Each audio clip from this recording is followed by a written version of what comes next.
Everyone, this is Chandni Dinani welcoming you to Magnet Brains. और अब हम बिगिन करने वाले हैं the new chapter of our syllabus which is chapter number 7 title as glimpses of India.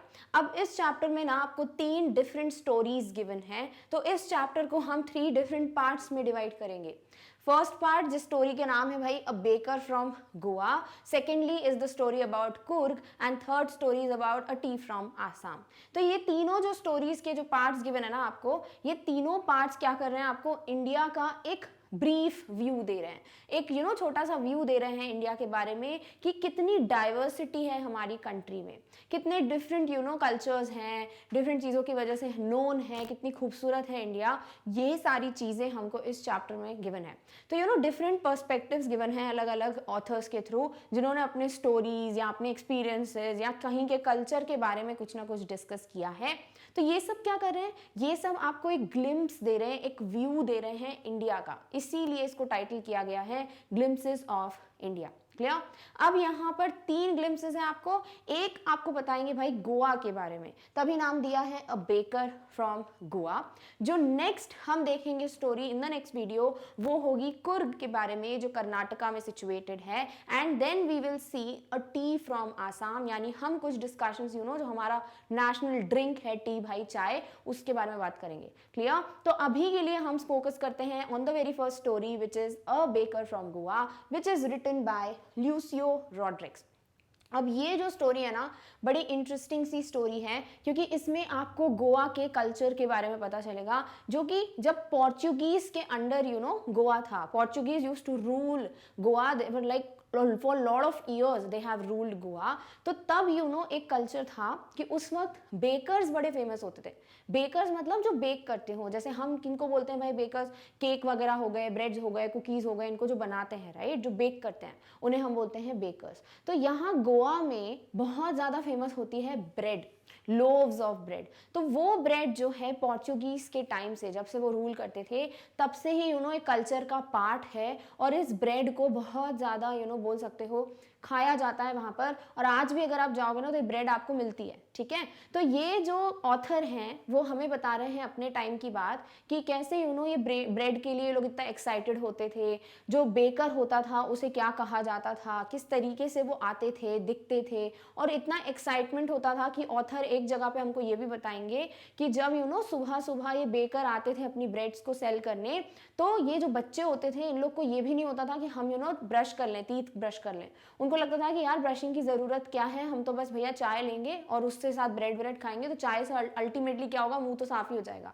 ठीक है? तो ये बड़ा कॉमिकल वे में उन्होंने एक इंसिडेंट यहाँ पे बताया है। तो अल्टीमेटली ना इस पूरी स्टोरी में आपको पता क्या चलने वाला है, आपको गोवा के कल्चर के बारे में एक बहुत ही इंपॉर्टेंट सी बात पता चलने वाली है, जो कि है ब्रेड बेकिंग से रिलेटेड और इन बेकर्स से रिलेटेड, जो आज भी बहुत ज़्यादा एक इंपॉर्टेंट पोजीशन होल्ड करते हैं इन गोवा। तो ये पूरे कल्चर के बारे में हमें पता चलेगा। तो कहीं ना कहीं आप इंडिया का एक ग्लिम्स देख पा रहे हो, इंडिया के एक पार्ट गोवा का एक छोटा सा ग्लिम्स देख पाओगे। इसीलिए ग्लिम्सेस ऑफ इंडिया में आपको एक स्टोरी गिवन है अ baker from Goa.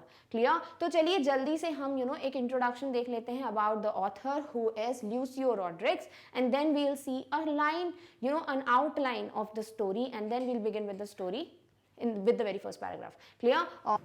The author of the story, that is Lucio Rodriguez, he was born on 1916 and he unfortunately left the earth in 1973.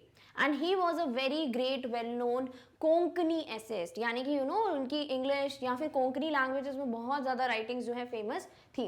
He wrote several articles in English and Konkani to various periodicals and magazines. और इसलिए इन लोगों ने बहुत ज़्यादा कोंकणी में, English language में बहुत ज़्यादा आर्टिकल्स, पीरियोडिकल्स में हो या मैगजीन्स में हो, बहुत ज़्यादा ये लोग लिखते थे, और ये बहुत फेमस थे अपने आर्टिकल्स के लिए, क्योंकि ना इनके राइटिंग की एक बहुत ही अलग पहचान थी, और वो ये थी subtle humour and informal narration are the essential features of his writings. यानी कि इनकी जो राइटिंग थी ना, यानी जो कुछ भी ये लिखते थे, इसमें एक सबटल सा ह्यूमर होता था, यानी एक हल्का फुल्का सा हंसी मजाक वाला, लाइट सा मूड कर देने वाला ऐसा ह्यूमर होता था। और इनका जो नरेशन है वो ऐसा नहीं होता था कि हम ऐसी कुछ भी मोनोटोनस सी स्टोरी पढ़ रहे हैं बिल्कुल फॉर्मल सी लैंग्वेज में, एक प्रॉपर इनफॉर्मल लैंग्वेज में आपको एक राइटिंग मिलती है इनकी। ऐसा लगता है कि जैसे ही हमसे बातचीत कर रहे हो, ऐसा नहीं लगता कि कोई फैक्ट बता रहे हैं या इन्फॉर्मेशन दे रहे हैं, बल्कि ऐसा लगता है he is communicating with us. तो ये बहुत ही अच्छी क्वालिटी होती है, क्योंकि then you are able to connect with the writing. So this is what we see in his writings often. Now, this story, A Baker from Goa, revolves around the relevance of a baker in the Goan culture, which dates back to the time when Portuguese ruled over the city of Goa.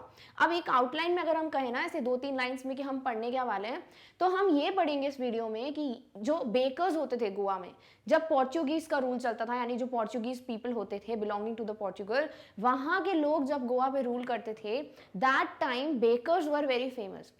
यानी वहाँ पे bread बड़ी famous होती है, तो bread को जो bake करते थे, बनाते थे, यानी बेकर्स, उनका बड़ा इंपॉर्टेंस होता था। एक बहुत ही वेल नोन पर्सन होते थे, कौन? Bakers.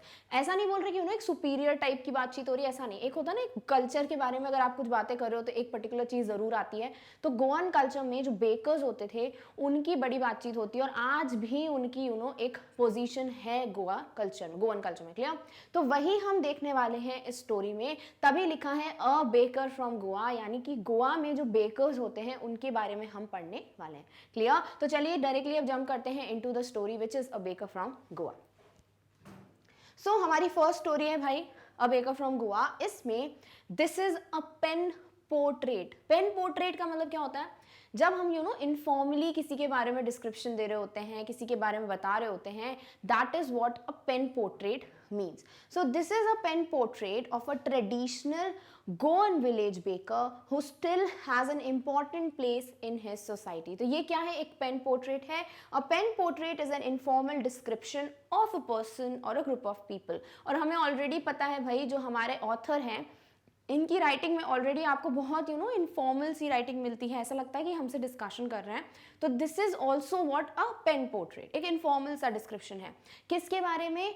Of a traditional Goan village, यानी कि ये जो गोवा का विलेज होता है ना, वहाँ के जो ट्रेडिशनल क्या होता है, जैसे हर किसी जगह का ना एक प्रॉपर होता है कि कल्चर पॉइंट, ठीक है, यानी वहाँ पर एक वो देखा ही जाता है, वहाँ का एक बोल सकते हो एक की पॉइंट होता है उस कल्चर का।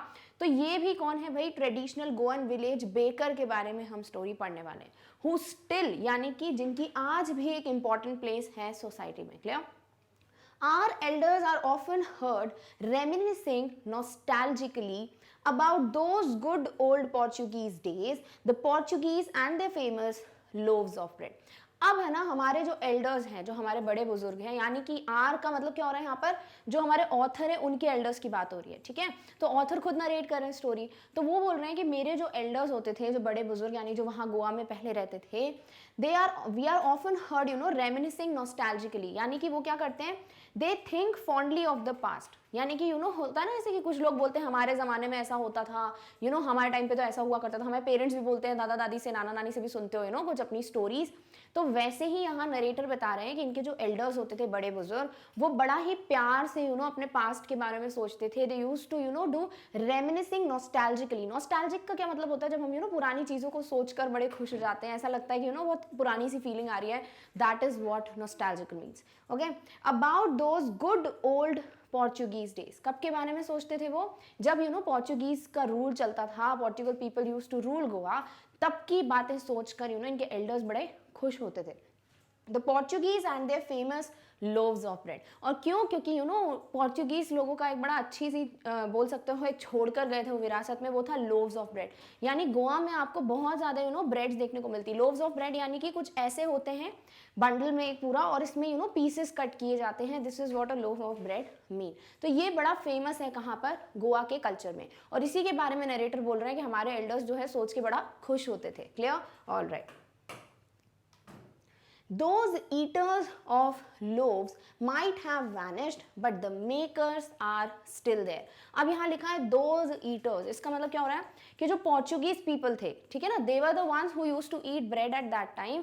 तो वो लोग जो भले ही चले गए हैं, vanished यानी loaves का मतलब क्या होता है पहले तो वो देख लेते हैं। A quantity of bread that is shaped and baked in one piece and usually sliced before being eaten, यानी पूरा वन पीस होता है। जैसे हमने इसके प्रीवियस में देखा ना पिक्चर, तो ये पूरा एक वन पीस होता है और फिर इसको इसे कट किया जाता है और फिर जो हम ब्रेड के पीसेस नहीं देखते हैं वो बनती है, ठीक है। तो इसे हम कहते हैं लोव ऑफ ब्रेड। तो लोव्स ऑफ ब्रेड के जो ईटर्स थे उस वक्त, यानी जो पोर्चुगीज पीपल थे, माइट हैव वैनिश्ड, यानी वो तो भले चले गए। वैनिश्ड का मतलब क्या होता है? डिसअपियर सडनली एंड कंप्लीटली, यानी एकदम से वो ऑब्वियसली चले गए जब रूल खत्म हो गया होगा पोर्चुगीज पीपल का। तो जैसे वो लोग तो जा चुके हैं, बट जो मेकर्स हैं, यानी कि आज भी ब्रेड जो है यहाँ पर बनती है, लोग जो हैं गोवा के वो अभी भी इस ब्रेड को बनाते हैं। We still have amongst us the mixers, the molders and those who bake the loaves। और आज भी वहाँ गोवा में कौन प्रेजेंट है?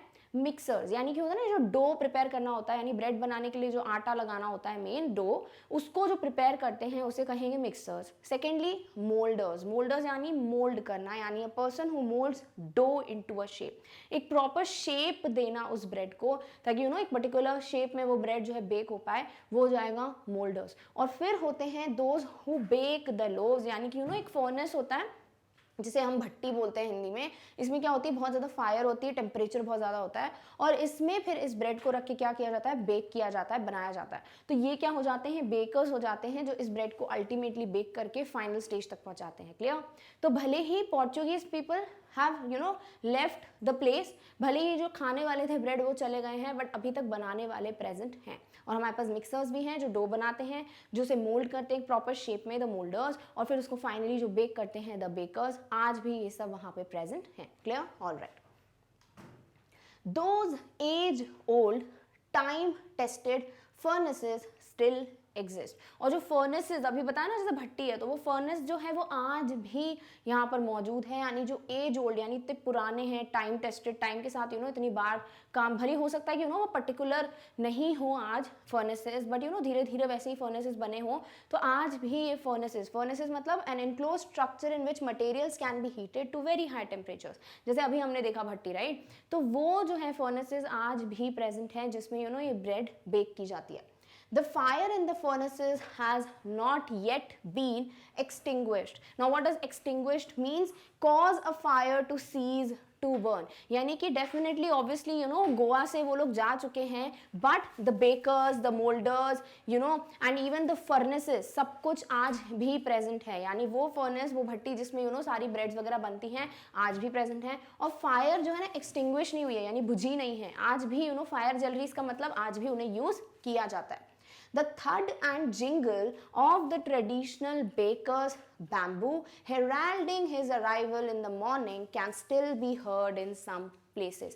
अब किसकी बात हो रही है कि भाई जो थर्ड और जिंगल है, थर्ड और जिंगल का मतलब क्या होता है? देखो फॉर एग्जांपल अगर है ना ऐसा समझ लो, ये कोई बैम्बू स्टिक है, ठीक है, लकड़ी है, और इसको अगर मैं नीचे फ्लोर पे टैप करूं तो जो साउंड आएगा ना, दैट इज नोन एज थर्ड। और जिंगल मतलब क्या होता है? जो घंटी की आवाज आती है, बेल की, उसे आप बोलते हो जिंगल।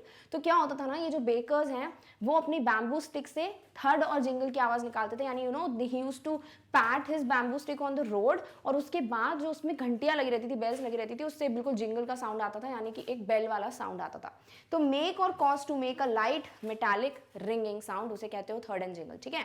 तो ये जो साउंड होता था ऑफ ट्रेडिशनल बेकर्स बैम्बू, यानी इनके पास जो बांस बोलते हो ना, लकड़ी होती है, जो बैम्बू होता है, उसकी लकड़ी से ये जो है आवाज करते थे, which use to heralding his arrival. Heralding का मतलब क्या होता है? अनाउंस करना, ठीक है। हेराल्डिंग मीन्स अनाउंसिंग, यानी कि जो ये ब्रेड बेकर हैं वो आ गए हैं। कैसे पता चलता था? ये अपनी बैम्बू स्टिक की मदद से ना ये थर्ड और जिंगल का साउंड प्रोड्यूस करते थे, और इस साउंड की मदद से वहां के लोगों को पता चल जाता था कि भाई जो ब्रेड वाले हैं या जो बेकर हैं वो आ गए। क्लियर?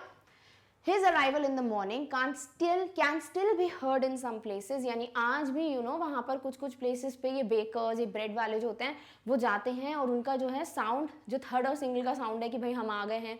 जैसे फॉर एग्जांपल अगर आपने कभी नोटिस किया हो, जैसे आइसक्रीम के जो होते हैं ना बिल्कुल ठेले वगैरह होते हैं, कार्ट होते हैं, तो कुछ बेल वगैरह होती है, जैसे वो बजाते हैं, तो हमें समझ जाता है अपने घर में बैठे बैठे कि ओ माय गॉड ये आइसक्रीम वाले अंकल आ गए, राइट। तो वो जो आप फील समझ रहे हो ना, वही यहाँ पर ऑथर बता रहे हैं कि किस तरीके से उस वक्त भी वो जो बैम्बू स्टिक का थर्ड और जिंगल साउंड है वो सुनने को मिलता था, when people used to get to know कि हाँ भाई बेकर आ गया है अपनी ब्रेड सेल करने। Clear? All right. Maybe the father is not alive but the son still carries on the family profession।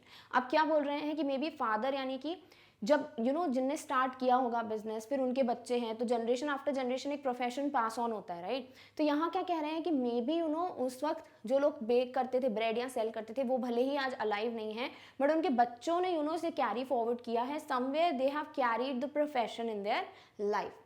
These bakers are even today known as poder in Goa. आपको ये पता होना चाहिए कि ये जो बेकर्स होते हैं, इन्हें आज भी गोवा में क्या कहा जाता है, पेडर कहा जाता है। यानी अगर आपको गोवा में कोई ब्रेड सेलर दिख जाता है, that person is still known as what, पेडर in Goa.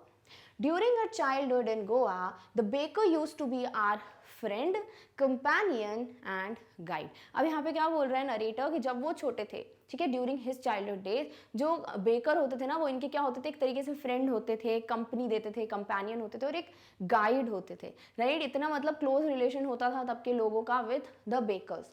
He used to come at least twice a day, और कम से कम बेकर हर दिन 2 बार जरूर आते थे, हर किसी के घर के इधर से 2 बार जरूर निकलते थे। कब कब? Once when he set out in the morning on his selling round, यानी सबसे पहले जब वो ब्रेड को बेचने के लिए सुबह सुबह निकलते थे, when the third and jingle was used to be heard, तो तब that is the first time he used to be there every day. And secondly कब? And then again when he returned after emptying his huge basket, और उसके बाद जब सारी bread वगैरह वो सेल कर लेते थे, एक राउंड कंप्लीट हो जाता था, तो वापस उसी रास्ते से वापस जाते थे वो, जब इनका जो ये बास्केट होता था उसमें ब्रेड रखी होती थी बहुत सारी, वो खाली हो जाती थी। यानी कि जब वो सारी ब्रेड जो है बेच चुके होते थे, सेल कर चुके होते थे, तो that was the second time he used to pass on from each house. यानी कि नरेटर बोल रहे हैं कि ये जो पेडर होते हैं, जो बेकर्स होते थे गोवा में, ये 2 बार तो दिन में दिखते ही थे। पहला जब ये ब्रेड सेल करने के लिए निकलते थे, एंड सेकेंडली जब सारी ब्रेड सेल कर कर वापस आते थे। Clear? All right. The jingling thud of his bamboo woke us up from sleep and we ran to meet and greet him. और होता क्या था, जैसे ही ये पैडर या जो ये बेकर हैं वो आते थे, तो वो अपनी बैम्बू स्टिक से एक साउंड निकालते थे। जैसे अगर हम ध्यान से देखें तो देखो एक बैम्बू स्टिक होती थी इनके पास, और इस बैम्बू स्टिक को वो जोर जोर से पैट करते थे ताकि साउंड जाए घर घर में कि मैं आ गया हूँ, so you that you can come and you can buy the bread. तो ये क्या होता था ना, इससे बच्चे रोज उठ जाते थे। यानी अगर रोज हम बोले कि अलार्म की तरह कौन काम करता था, जो नरेटर हैं उन लोगों के लिए, जो ये बेकर का एक हडोस जो जिंगल का साउंड होता था ना बैम्बू स्टिक से, वो जो है as a sort of alarm काम करता था, और ये लोग उठ जाते थे ये आवाज़ सुन के। And we ran to meet and greet him, और ये लोग भाग के जाते थे ताकि उन्हें बेकर से मिल पाएँ और उसको नमस्ते बोल पाएँ, ग्रीट कर पाएँ, हेलो कर पाएँ। Why was it so? तो नरेटर बोलते हैं ऐसा क्यों होता था, मतलब कम ऑन, जैसे फॉर एग्जाम्पल अगर हम यहाँ पर अभी ऐसा कंसिडर करें कि हमारे यहाँ पे रोज़ एक अंकल आते हैं ब्रेड बेचने या कुछ भी बेचने, ठीक है। अब वो रोज आएंगे, कुछ ना कुछ वो साउंड प्रोड्यूस करेंगे जिससे सामने वाले को समझ आए कि दैट ही हैज अराइव्ड। तो व्हेन यू विल गो, तो आप ऐसा तो नहीं है कि रोज जाके उनको ग्रीट करोगे, उनसे मुलाकात करोगे, उनको रोज हेलो बोलोगे। ऐसा होता है क्या? नहीं होता। आपको जब चाहिए होता तब आप जाते हो, सामान लेते हो, आ जाते हो। बट ऐसा तब नहीं था। तब नरेटर का कहना है कि they used to go, they used to meet and greet the baker. तो उनको ऐसा लगता है कि ऐसा क्यों होता था, मतलब ऐसा हम क्यों करते थे? Was it for the love of the loaf? ऐसा कुछ था क्या कि हमको वो ब्रेड इतनी पसंद थी कि हम इस वजह से उनको बोलते हैं खुश हो जाते थे उनके आने से, या we used to go and meet and greet him? Was the reason was that we just loved the bread so much that we were very eager to meet him? और या फिर नॉट एट ऑल, यानी कि वो बोलते हैं ऐसा बिल्कुल नहीं था कि ब्रेड, जैसे अगर अभी हम यहाँ पर बोले, आपसे पूछा जाए नॉर्मली कि आगे अगर हम नहीं पढ़ते हैं अभी और आपसे नॉर्मली पूछते हैं कि भाई एक बेकर है और वो ब्रेड जो है सेल करने आता है और बच्चे बड़े खुश हो जाते थे, तो आपको क्या लगेगा? हाँ भाई, उनको खाने का जो वो ब्रेड होता होगा बड़ा अच्छा लगता होगा। इसीलिए for the love of that loaf of bread they would have just run towards the baker and meet and greet him. But ये रीजन नहीं था। नरेटर का कहना ऐसा बिल्कुल नहीं था कि भाई हमको ब्रेड से बड़ा प्यार था इसीलिए हम जाते थे। The loaves were bought by some paskine और bastine, the maid servant of the house. Narrator का तो कहना है भाई ऐसा कुछ नहीं है, लोव खरीदने का काम हमारा थोड़ा ना था। वो तो हमारे यहाँ पे जो मेड सर्वेंट होती थी, जो यहाँ पर घर की देख रेख करती हैं, साफ सफाई करती हैं, वो जो मेड सर्वेंट होती थी हमारी, जिनका नाम क्या था, या तो पैस्किन या बैस्टन, वो जाकर ये लोफ ऑफ ब्रेड खरीदते थे। तो ऐसा नहीं था we wanted to go and buy the loaf of bread, that's why we used to meet और greet the baker. The reason was something else. चलिए वो रीजन डिस्कस करते हैं। What we longed for were those bread bangles which we chose carefully. Sometimes it was sweet bread of special make. बल्कि वो loaf of bread के लिए नहीं होते थे खुश, वो किसके लिए खुश होते थे, वो longed मतलब जब बहुत ज़्यादा desire होता है, कि want होती है कि भाई कुछ चाहिए, तो वो longed किसके लिए करते थे, they used to long for those bangles. Bangles का क्या मतलब होता है, चूड़ियाँ पहनते हैं, राइट, वो नहीं, यानी बैंगल शेप में एक ब्रेड होती है, this is what we call as bangle bread. ठीक है, तो कैसा लग रहा है, बिल्कुल ऐसे ही लग रहा है ना, ये बैंगल है, हम पहन लें इनको, तो इस शेप की ब्रेड होती है, इसलिए इसको बैंगल कहते हैं. तो bangle is to the bread in the shape of a bangle called kankan. बोलते क्या थे इसको, कैंकॉन बोलते थे इस ब्रेड को गोवा में, आज भी यही बोलते हैं. ठीक है, तो इस बैंगल के लिए बड़े खुश होते थे यहाँ पर, क्योंकि बच्चे जाके चूज करते थे कि कौन सी बैंगल ब्रेड हमको चाहिए, और कभी कभी ये बैंगल ब्रेड बहुत ही स्वीट टेस्ट की होती थी और एक बिल्कुल अलग ही स्पेशल सा टेस्ट होता था. क्लियर, तो आपसे पूछा जा सकता है इन द स्टोरी कि why the children used to run after the baker meet and greet him.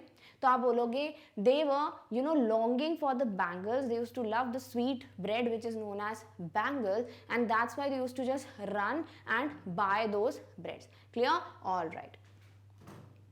The baker made his musical entry on the scene with the Jhang Jhang sound of his specially made bamboo staff. अब ये जो होते हैं ना bakers, इनके पास एक special एक bamboo staff होता है. ठीक है, एक बैम्बू की लकड़ी होती है, और उसकी मदद से वो क्या करते थे, एक झंझंग साउंड प्रोड्यूस करते थे, टैप करके बैम्बू स्टैक से. स्टाफ क्या होता है, स्टिक, यानी बैम्बू की जो स्टिक होती थी, लकड़ी होती थी इनके पास स्पेशल, उससे ही यूज्ड टू प्रोड्यूस द झंझंग साउंड. तो क्या बोल रहे हैं, एक म्यूजिकल सी एंट्री होती थी, क्योंकि वो साउंड से पता चलता था कि हाँ भाई this baker is there now. तो वो साउंड से, जो कि एक स्पेशल बैम्बू स्टाफ से प्रोड्यूस करते थे, उससे इनकी एक एंट्री होती थी.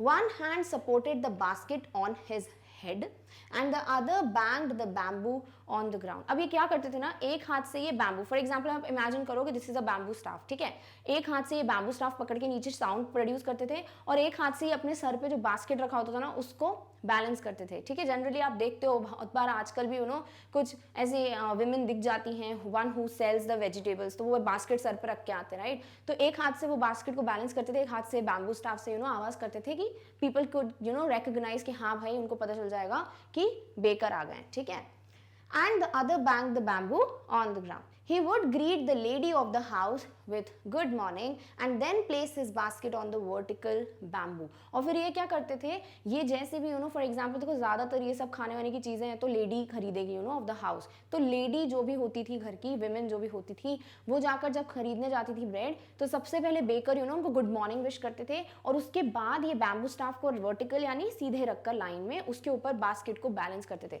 जैसे अगर हम प्रीवियस पिक्चर को देखें ध्यान से, तो इसमें देखिए प्रीवियस पिक्चर पे जाते हैं, तो देखिए हम देख पा रहे हैं यहाँ पर कि एक बैम्बू स्टाफ को रखते थे वर्टिकली, और इस पे फिर बास्केट को वो बैलेंस करते थे, and this is the way उसके बाद वो ब्रेड बेचते थे.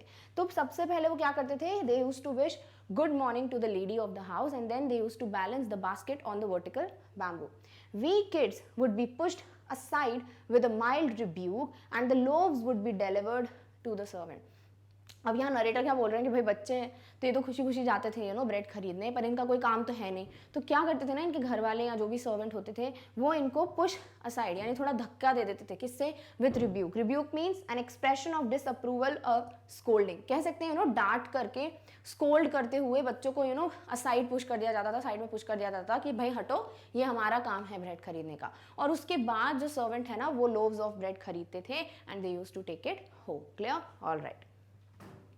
But we would not give up. भाई बच्चे हैं, बच्चे तो मानने से रहे कि एक बार डांटोगे तो बच्चे मान जाएंगे, ऐसा तो होता नहीं है. तो ये बच्चे क्या करते थे, यानी नरेटर खुद क्या करते थे ना, ये भले इनको चिल्ला दिया जाता था कि साइड हट जाओ, तुम्हारा कोई काम नहीं है, बट ये सुनते नहीं थे, और ये क्या करते थे, कोशिश करते थे कि भाई जैसे तैसे ये देख पाए. क्या देखते हैं, we would climb a bench और the parapet and peep into the basket. और ये क्या करते थे ना, एक बेंच पे या तो खड़े हो जाते थे जिससे थोड़ा हाइट बढ़ जाए तो कुछ दिखे, या फिर ये पैरापेट पे खड़े हो जाते हैं. What is parapet, railing a low protective wall. जैसे अगर घर की दीवार देखें तो एक रेलिंग बनी होती है ना, ठीक है, जिससे आप नीचे देख पाते हो, तो वो रेलिंग के इधर यानी पैरापेट के इधर खड़े हो जाते थे या बेंच पे खड़े हो जाते थे, ताकि ये पीप कर पाए यानी देख पाए. क्या, बास्केट में. बास्केट कहाँ है भाई, क्योंकि उस बास्केट में क्या होती थी, डिफरेंट ब्रेड्स होती थी बेकर के पास, तो वो ब्रेड्स को देख पाए, इसीलिए he used to peep in the basket. Somehow I can still recall the typical fragrance of those loaves. होता है ना कुछ चीज़ों की एक फ्रेग्रेंस, एक खुशबू जिसे हम बोलते हैं यहाँ पर सेंट, जो है दिमाग में बैठ जाती है। फॉर एग्जाम्पल अगर आप अपने घर में रूम में बैठे हो और किचन में कुछ ऐसा बन रहा है जो आपका फेवरेट है, कैसे पता चल जाता है भाई वही बन रहा है? क्योंकि उसकी जो फ्रेग्रेंस होती है ना, खुशबू होती है ना, वो आपको समझ जाता है कि हाँ भाई ये चीज़ बन रही है मेरे घर में, right?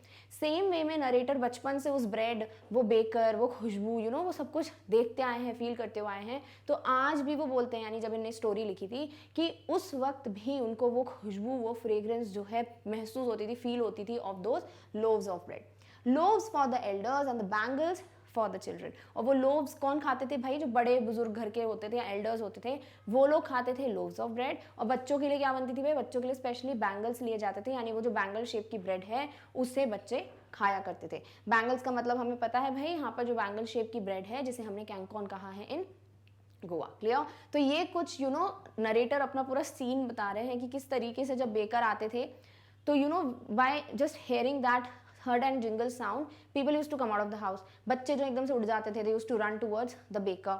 Baker use to wish good morning to the lady of the house, and then when children use to just go and just try to peep into the basket, the lady और the servant use to push aside the children, क्योंकि उनका काम नहीं है, right? तो दे use to scold them कि भाई side हो जाओ, and the children would not give up, they would either climb a bench और स्टैंड नियर अ पैरापेट। और फिर वो ट्राई करते थे कि बास्केट में हम पीप कर पाए, देख पाए भाई ब्रेड कैसी कैसी है, ठीक है? And narrator is like so nostalgic about those days कि उनको ऐसा लगता है कि still he can just smell that fragrance, feel that scent of the breads. और पूछा जा सकता है कि what was that bread which was eaten by elders and what was eaten by children? So children used to eat bangles and elders used to eat the loaves of bread. Clear? All right. Then we did not even care to brush our teeth or wash our mouths properly. और फिर क्या बोल रहे हैं बच्चे कि फिर भैया हमको कोई मतलब नहीं होता था कि हम सुबह उठे हैं तो टीथ ब्रश कर लें या मुंह धो लें, ऐसा कुछ नहीं है। मतलब ब्रेड खाने की इतना हमको लगता था, क्योंकि वो बहुत ज़्यादा फेमस थी वहाँ की चीज़, तो इनको ब्रेड इतनी पसंद थी कि उनको लगता था कि यार ब्रश क्यों करना है टीथ, ये बिल्कुल नहीं, मतलब ही नहीं है, इतनी मेहनत क्यों करें, डायरेक्टली बस सीधे ब्रेड खा लेते हैं। And why should be, who would take the trouble of plucking the mango leaf for the toothbrush. और यहाँ पे क्या बोल रहे हैं कि भाई करना ही क्यों है ब्रश, इतनी मेहनत क्यों करनी कि जाना भाई फिर मैंगो लीफ, यानी जो आम के पेड़ की जो लीव्स होती है ना, उसको तोड़कर उससे पहले ब्रश किया जाता था। यानी कि कुछ प्रॉपर्टीज होती है, डेंटल प्रॉपर्टीज होती है मैंगो लीव्स में, तो उससे ये लोग ब्रश करते थे। They did not have those toothbrush जो आज हमारे पास हैं, जो ब्रिसल्स वगैरह टूथब्रश होते हैं, वो तब नहीं होते थे। तो ये क्या करते थे, ये बोल रहे हैं कि भाई क्यों करना इतनी मेहनत, क्यों मुझे अपने टीथ ब्रश करना, क्यों जाके मैंगो लीफ को प्लक करना और फिर मेहनत करके ब्रश करना, इतना करना ही क्यों है? And why was it necessary at all, और ये ज़रूरत ही क्या थी, मतलब ब्रश करना ये ज़रूरत ही नहीं है तो करना ही क्यों ऐसा? The tiger never brushed his teeth. और फिर ये यहाँ पे बहुत अच्छे से कंपैरिजन कर रहे हैं कि भाई टाइगर तो कभी अपने टीथ ब्रश नहीं करता, यानी वो जब नहीं करता तो हम क्यों करें। ऑब्वियसली जब ये छोटे थे तो इस तरीके की चीज़ें सोचना ऑब्वियस है। तो इनका क्या मानना है कि जब टाइगर ही ब्रश नहीं करता थी तो मैं भी क्यों करूँ। Hot tea could wash and clean up everything so nicely after all। और फिर इनका क्या मानना है कि भाई गरम गरम चाय जो है वो अगर हम पी लेंगे अभी तो उससे तो भाई सब कुछ साफ हो जाएगा, क्योंकि भाई हॉट टी है तो जो कुछ भी होगा मुंह में भाई ब्रश करने से जो साफ हो जाएगा वो चाय पीने से हो जाएगा। तो क्यों इतनी मेहनत करनी कि जाके मैंगो लीफ प्लक करना, then I have to brush my teeth and then I will go and have tea and bread, इतनी मेहनत क्यों करना अकॉर्डिंग टू द नरेटर कि बड़ा ही बड़ा काम है भाई, तो ये क्यों करना, directly I should just go and have the hot T, तो जिससे क्या होगा गरम गरम चाय से सब कुछ मुंह सब साफ हो जाएगा। Clear? All right. Marriage gifts are meaningless without the sweet bread known as the bowl। अब देखो धीरे धीरे ना आपको बहुत सारी ब्रेड्स के बारे में पता चल रहा है, तो आपको क्या करना है ना, ये दिमाग में रखना है। जैसे आपको पता होना चाहिए कि बच्चों के लिए बैंगल्स होते थे, यानी बैंगल शेप की, बहुत इजी है, ठीक है ना, बैंगल शेप की ब्रेड होती है। फिर लोव्स जो होते हैं वो एल्डर्स खाते थे, ठीक है। अब हम थर्ड टाइप की ब्रेड पे आ रहे हैं जो कि क्या है, बोल, यानी कि मैरिज गिफ्ट्स जो होते थे, यानी कि जब शादी वादी होती थी गोवन कल्चर में वहाँ पर, तो वहाँ पर गिफ्ट्स का मतलब नहीं होता था जब तक आप बोल जो ब्रेड होती है वो नहीं देते हो। बोल मतलब soft sweet bread and as large as a serving dish. तो इतनी बड़ी सी ब्रेड होती थी ये, और बहुत मीठी सी स्वीट सी ब्रेड होती थी, और इसको मैरिज गिफ्ट्स में अगर नहीं दिया तो दैट वुड मीन कि कोई मीनिंग ही नहीं है, it would be meaningless.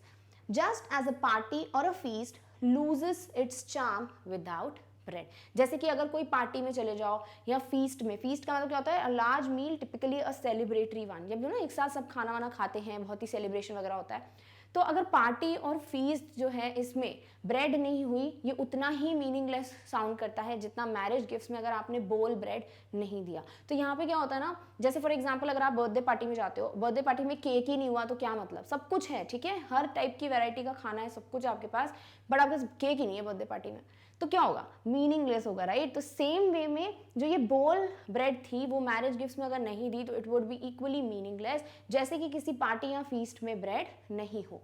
Not enough can be said to show how important a baker can be for a village। और यहाँ नरेटर बोल रहे हैं कि ऐसा कुछ नहीं है कि मैं जितना बोलूँ उतना कम है, अगर मुझे ये बताना है कि बेकर की कितनी इंपॉर्टेंस होती थी विलेज में। देखो आप क्या बोल रहे हो, बच्चे हो या बड़े हो, सुबह सुबह ब्रेड लेना, फिर मैरिज गिफ्ट्स में ब्रेड का ना होना या किसी पार्टी या फीस्ट में ब्रेड का ना होना, सब कुछ बहुत मीनिंगलेस साउंड करता है, यानी कि ब्रेड होना बहुत इंपॉर्टेंट था। तो ये जो है बेकर की इंपॉर्टेंस बताता है विलेज में, कि अगर बेकर नहीं होते तो ये सारी चीज़ें इन लोगों के लिए मीनिंगलेस हो जाती, राइट। तो नरेटर बोलते हैं मैं कितना भी बोल लूँ वो कम होगा अगर मुझे इंपॉर्टेंस बतानी है एक बेकर की इन अ village।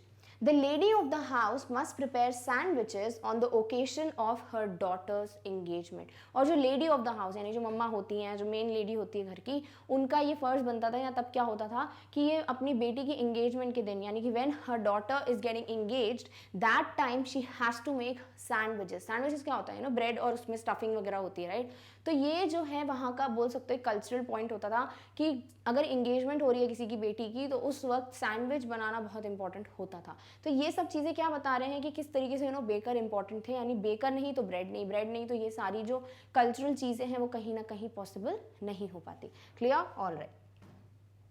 Cakes and bolinhas. अब देखो चौथी टाइप की ब्रेड मिल गई आपको, बोलिनास, ठीक है। तो केक्स एंड बोलिनास are a must for Christmas as well as other festivals. तो क्रिसमस की बात कर लो, बाकी फेस्टिवल्स की बात कर लो, हर एक में ना केक और बोलिनास का बहुत ज़्यादा इंपॉर्टेंस होता था ना। व्हाट आर बोलिनास? Another name for coconut cookies. तो कुछ कुकीज़ बनती हैं जो कोकोनट टाइप की होती हैं, कोकोनट से बनती हैं, उन कुकीज़ को हम कहते हैं बोलिनास। तो क्रिसमस के टाइम पे अगर केक नहीं हुआ या बोलिनास नहीं हुए, यानी कोकोनट कुकीज़ अगर नहीं दी गई, तो फिर कोई मतलब ही नहीं होता था इनके सेलिब्रेशन का। तो अगेन हमें क्या पता चल रहा है कि कितना इंपॉर्टेंट होता था ये कल्चरल पार्ट, यानी कि यहाँ पर केक तो चलो ब्रेड से बन जाएगा, बट बोलिनास कुकीज होती है, तो चलो it is not another type of bread, I am sorry for it. तो बोलिनास जो होती है वो स्पेशल कोकोनट कुकीज होती थी। तो आपसे पूछा जा सकता है कि कब केक्स या बोलिनास इंपॉर्टेंट होते हैं, क्रिसमस टाइम पे, या फिर क्रिसमस टाइम पे किसको खाने की कौन सी चीज़ थी जो बहुत इंपॉर्टेंट होती थी, तो आपको ये पता होना चाहिए, ठीक है। Thus, the presence of the baker's furnace in the village is absolutely essential। और इसीलिए ये जो फर्नेस है ना जिसमें बेक होता है सब कुछ, जो फर्नेस जो भट्टी की बात हो रही है, तो ये अगर नहीं है विलेज में तो बहुत ज़्यादा बोल सकते हो चीज़ें लैक करेंगी। तो बहुत इंपॉर्टेंट होता था फर्नेस का होना, जो बेकर्स फर्नेस है इन द विलेज। फर्नेस का डेफिनेशन देख लेते हैं, enclose structure in which materials can be heated to very high temperature. बहुत ज़्यादा टेम्परेचर होता है इनका, और यहाँ पे हम चीज़ों को बेक करते हैं, हीट करते हैं। तो बेकर्स फर्नेस होना विलेज में इन Goa it would be it was very important and very essential। Clear, all right। The baker or bread seller of those days had a peculiar dress known as कबाई। देखो आपको क्या क्या पता चल चुका अभी तक कि जो बेकर है उनको क्या बोलते थे वहां पर, पैडर बोलते थे, राइट। दूसरी चीज अब वो क्या पहनते हैं उसकी बात हो रही है। एंड ऑल्सो कि what they use to carry a bamboo staff, bamboo stick, और उसके साथ एक बास्केट। तो एक हाथ से वो बास्केट बैलेंस करते थे, एक हाथ से बैम्बू स्टाफ से वो थर्ड और जिंगल का साउंड प्रोड्यूस करते थे। एंड उनकी जो ड्रेस होती थी ना, ट्रेडिशनली एक प्रॉपर ड्रेस होती थी जो वो पहनते थे, जिसे हम क्या कहते हैं, कबाई।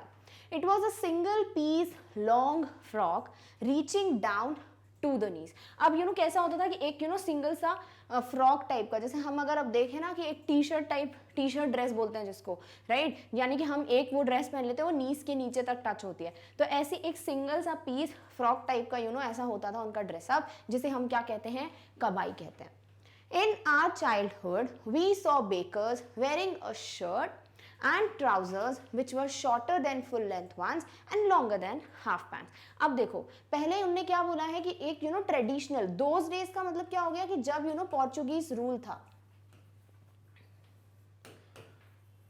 तो जब पोर्चुगीज जो होते थे उनका जब रूल होता था ना, तो दैट टाइम जो ड्रेस होती थी इट वाज नोन एज कबाई, ठीक है। तो ये एक बिल्कुल वन फ्रॉक टाइप का वन पीस होता था जो ये नीज तक रीच करता था, इतना पहनते थे।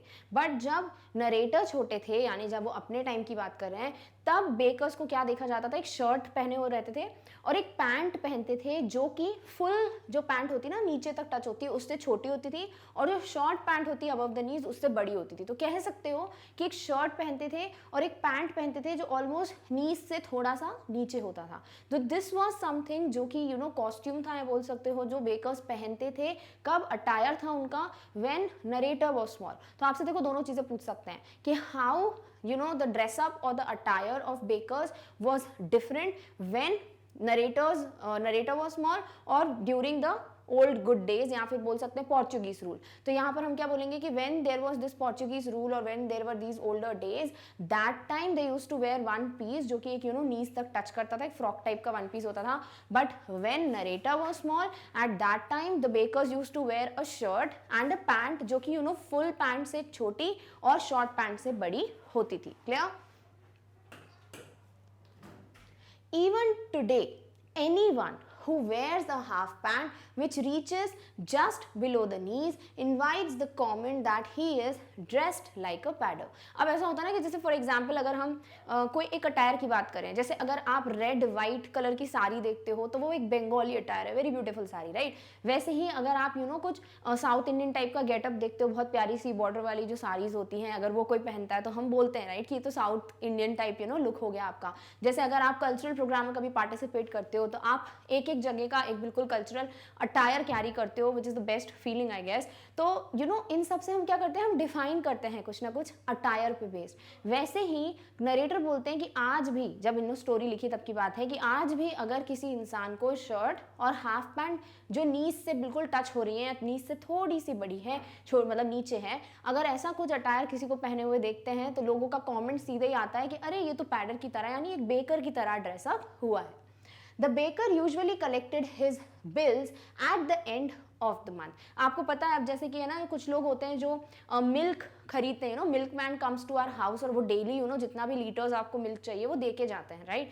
फिर क्या होता है, at the end of the month आपका एक बिल बनता है कि आपने टोटल कितने लीटर्स ऑफ मिल्क कंज्यूम किया है और उस हिसाब से आप उनको पेमेंट करते हो, राइट? सेम वे में क्या होता था ना, ये जो बेकर्स होते थे वो अपने बिल्स, यानी जितना भी किसी भी घर ने जितने भी ब्रेड्स वगैरह खरीदे हों उस हिसाब से at the end of the month जो है ये हर घर से अपना बिल लेते थे, यानी जितने भी पैसे बनते थे उतना पैसा उस घर से वो कलेक्ट करते थे।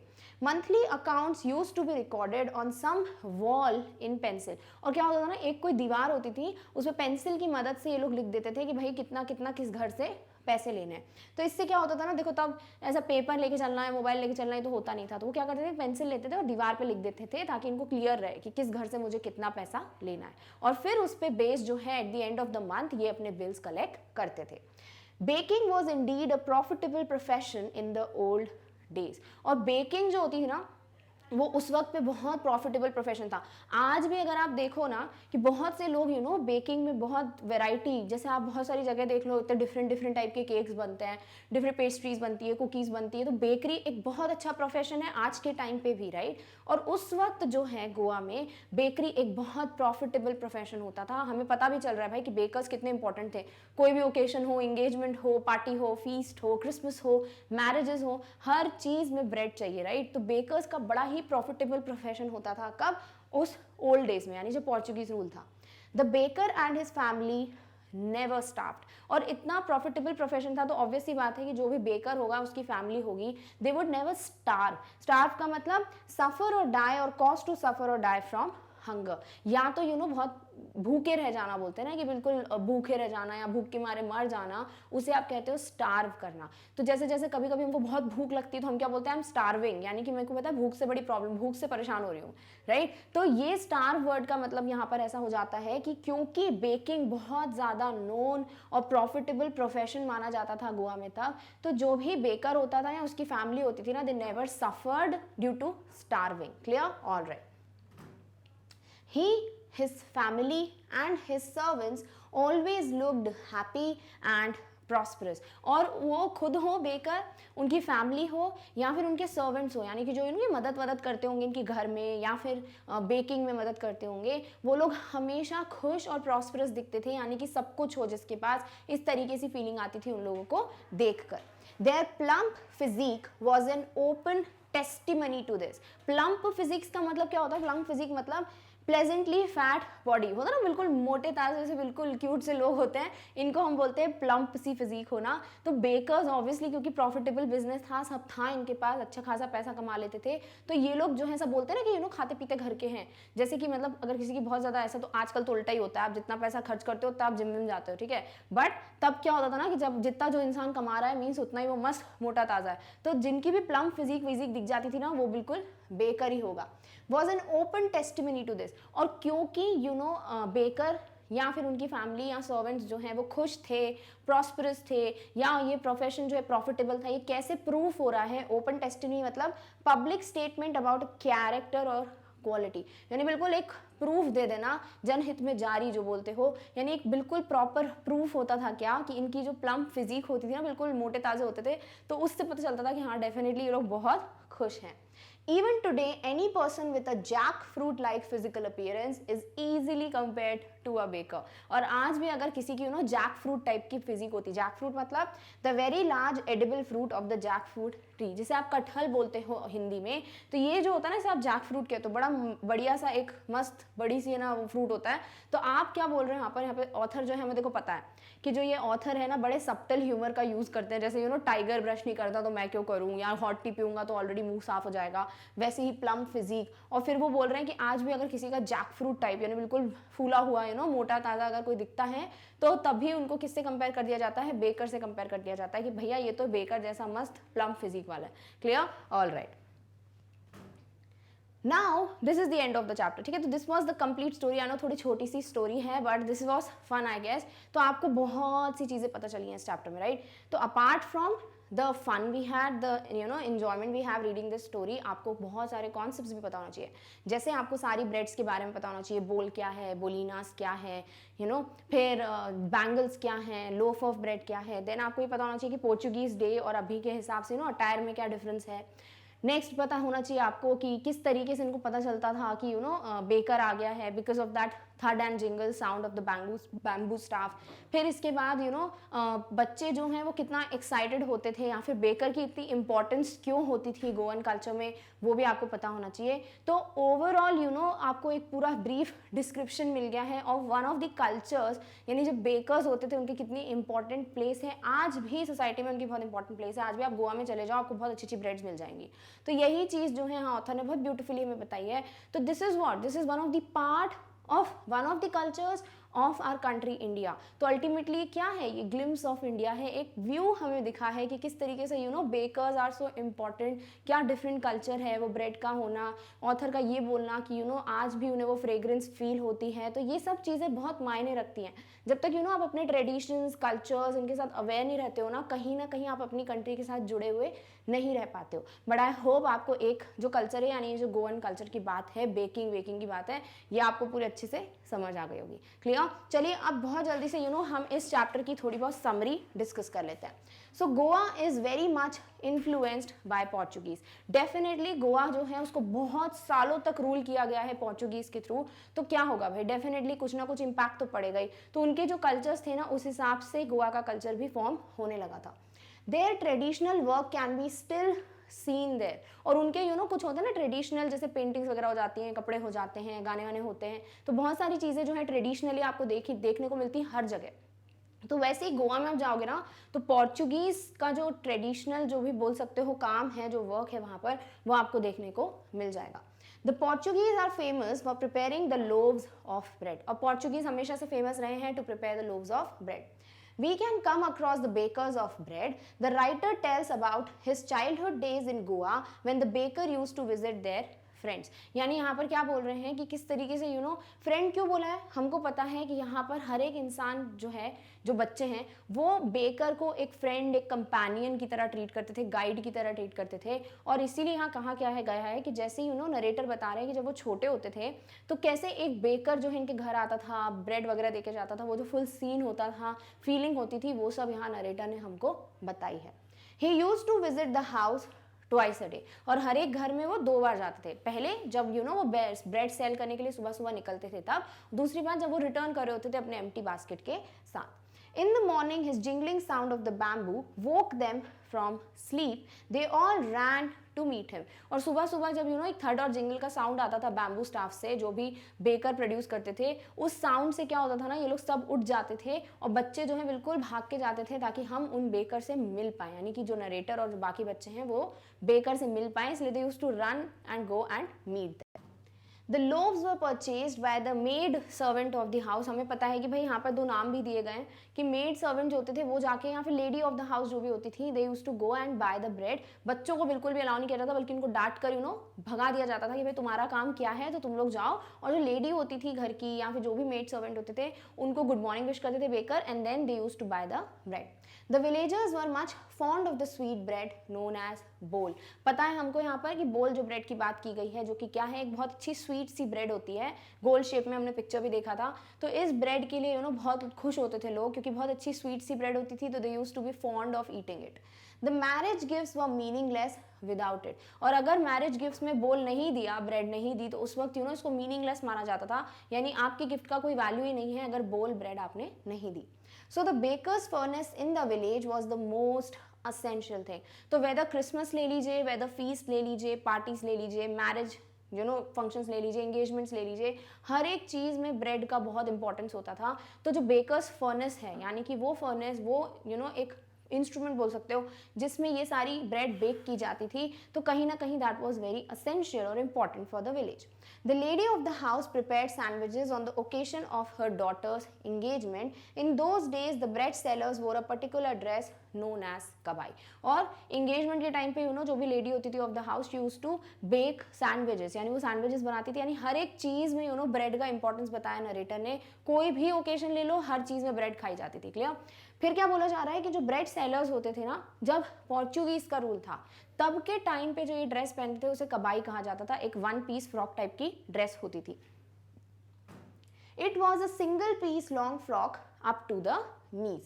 Even today they can be seen wearing a half pant that reaches just below the knees। But जब नरेटर छोटे थे तब के टाइम पे क्या पहनते थे, एक शर्ट पहनते थे और एक पैंट पहनते थे जो कि हाफ पैंट से बड़ी और लॉन्ग पैंट से, फुल पैंट से सॉरी, छोटी होती थी, यानी कि नीज तक टच करने वाली पैंट पहनते थे। और आज भी अगर ऐसा कोई अटायर कोई पहन लेता है तो यही बोला जाता है कि भाई ये तो पैडर या बेकर की तरह ड्रेसअप हुआ है।